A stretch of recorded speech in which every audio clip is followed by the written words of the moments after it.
hari Waisak, malam suci Waisak, yang telah kita sama-sama dengarkan tadi, tentu mengingatkan kita semua akan sebuah momen besar.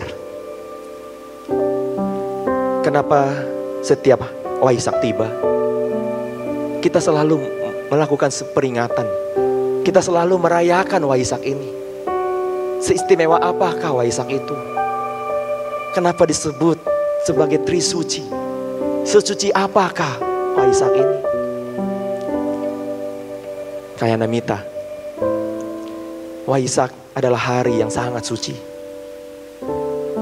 Kita mungkin hanya seringkali mengetahui atau mengingat Waisak sekedar mengenang 3 peristiwa.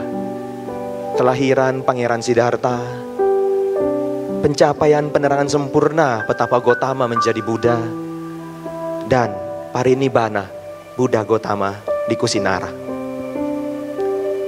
Kalau kita memaknai setiap perayaan dan peringatan Waisak tahun demi tahun hanya untuk mengingat catatan sejarah itu, tentu Waisak bukanlah hal yang istimewa. Tapi Waisak menjadi istimewa ketika kita bisa mengerti mengapa 3 peristiwa itu perlu untuk kita peringati.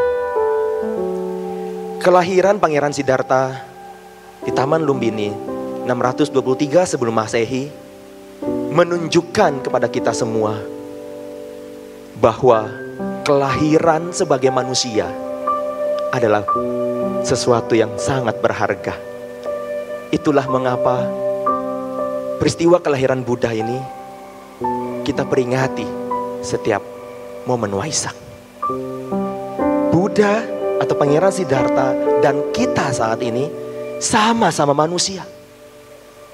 Dan kelahiran sebagai manusia ini bukan hal yang remeh, hal yang begitu berharga para Kalyanamita, yang begitu sulit untuk diperoleh. Diibaratkan perjuangan mendapatkan jasmani manusia ini seperti perjuangan seekor penyu atau kura-kura buta yang hidup di dasar lautan yang begitu luas dengan ombak yang begitu deras. Dia hanya naik ke atas permukaan laut 100 tahun sekali untuk memasukkan kepalanya ke dalam sebuah karet yang sedang mengapung di lautan luas. Ketika dia naik dan tidak menemukan karet itu, atau tidak berhasil memasukkan kepala di karet itu, sama dengan tidak berhasil mendapatkan kelahiran sebagai manusia. Bisa kita bayangkan, karet hanya satu, ombak begitu deras, lautan begitu luas, kesempatan 100 tahun sekali, dan penyu atau kura-kura itu pun dalam kondisi buta. Betapa sulitnya jika ia harus menemukan satu kesempatan, naik ke atas permukaan laut, masuk kepalanya ke dalam sebuah karet, yang ketika ia gagal, kesempatan mengulangnya 100 tahun kemudian. Itulah Sang Buddha katakan, kesulitan kita semua mendapatkan jasmani ini hari ini. Dan kita semua hari ini, saya yakin mengaku dan merasa sudah manusia. Kita sudah melewati proses yang sesulit itu. Lalu mengapa kita tidak hargai kelahiran kita yang kali ini untuk benar-benar berjuang meraih kebijaksanaan, berjuang dalam kebajikan, berjuang untuk segera mengakhiri duka. Inilah momen pertama yang kita peringati setiap Waisak, bahwa kelahiran sebagai manusia begitu istimewa. Mengapa? Karena Sang Buddha katakan untuk merealisasi kebudaan sama Sang Buddha hanya bisa dilakukan dengan tubuh manusia. Tidak bisa disempurnakan paramita terakhir itu di alam kehidupan lain, sekalipun di alam dewa. Itulah spesialnya alam manusia. Makanya momen kelahiran Buddha menjadi Pangeran Siddhartha selaku manusia adalah peristiwa besar yang perlu kita kenang sampai saat ini. Peristiwa kedua adalah penerangan sempurna.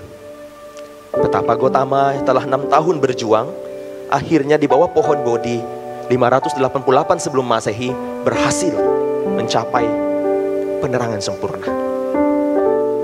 Beliau sampai pada titik akhir perjalanan panjang, garis finish dari perjalanan duka. Beliau berhasil mengakhiri duka. Apa istimewa dari peristiwa kedua ini?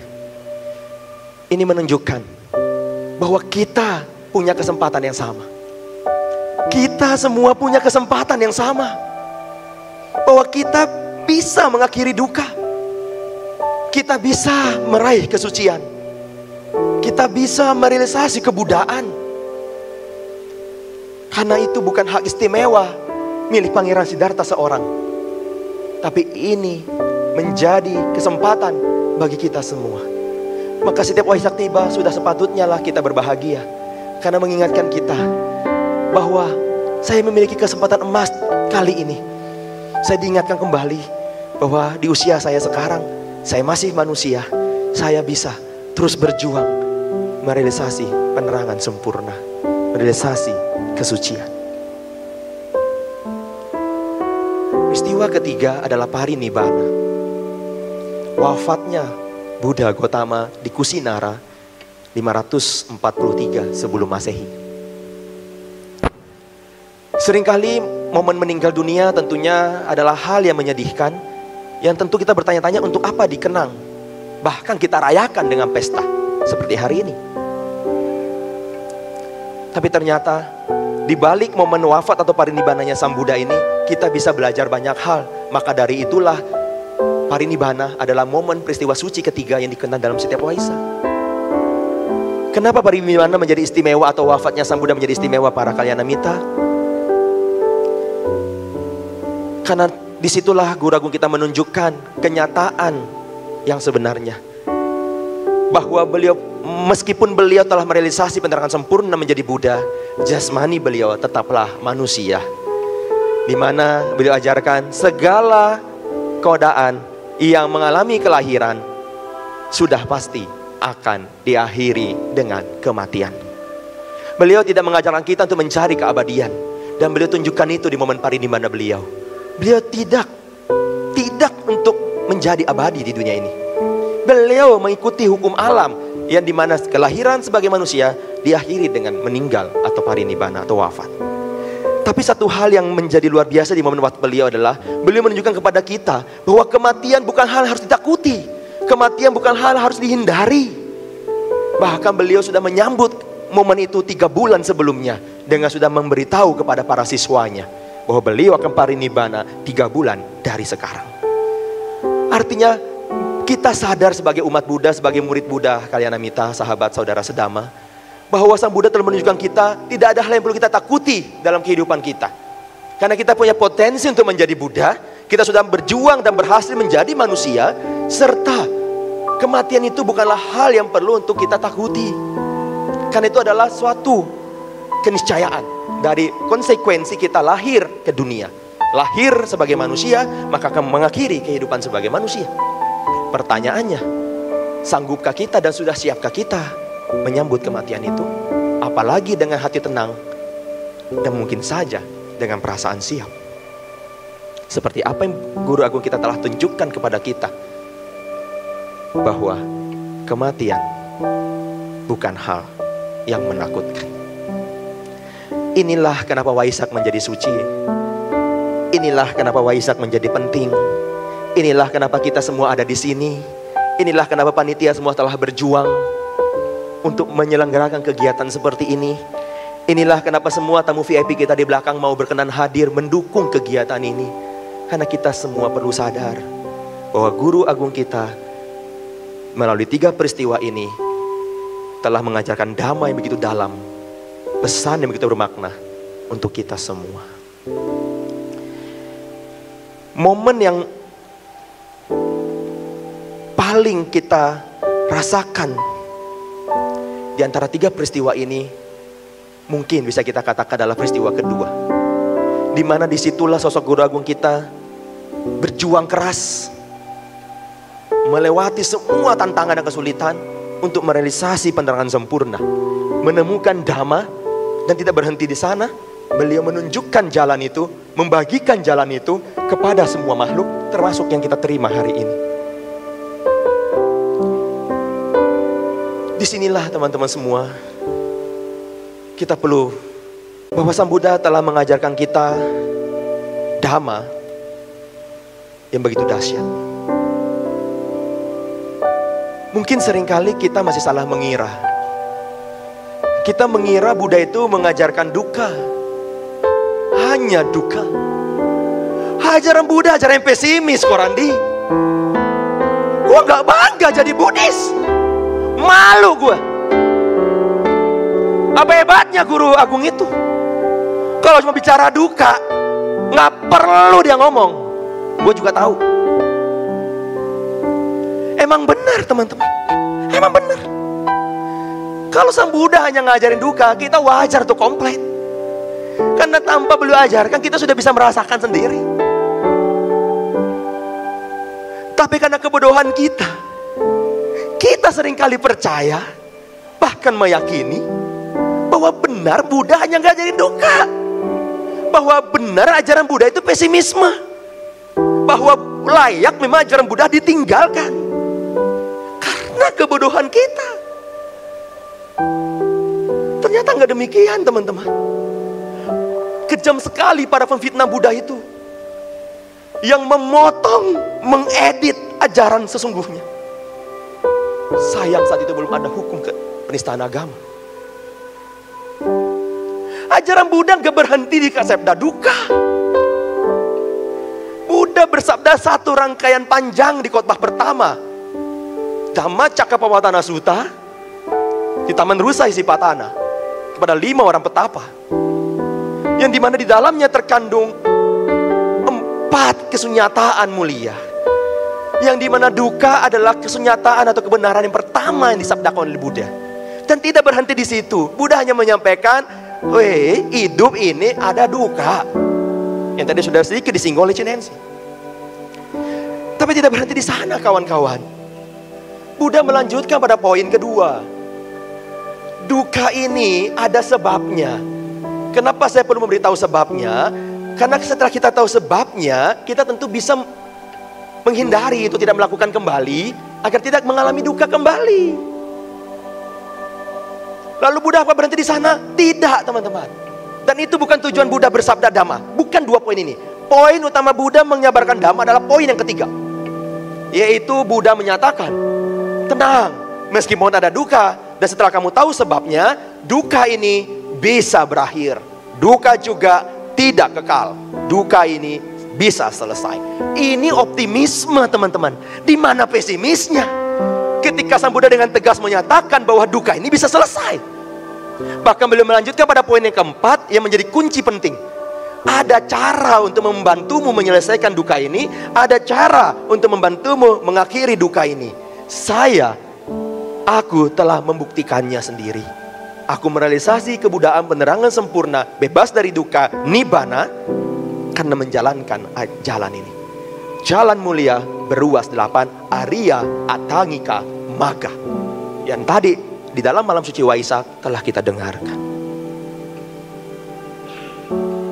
Di poin 3 dan poin 4 inilah kita dengan jelas bisa mengerti bahwa ajaran Buddha bukan ajaran pesimis, bukan ngajarin duka. Buddha hadir ke dunia untuk menyampaikan dan mengajarkan cara untuk bebas dari duka.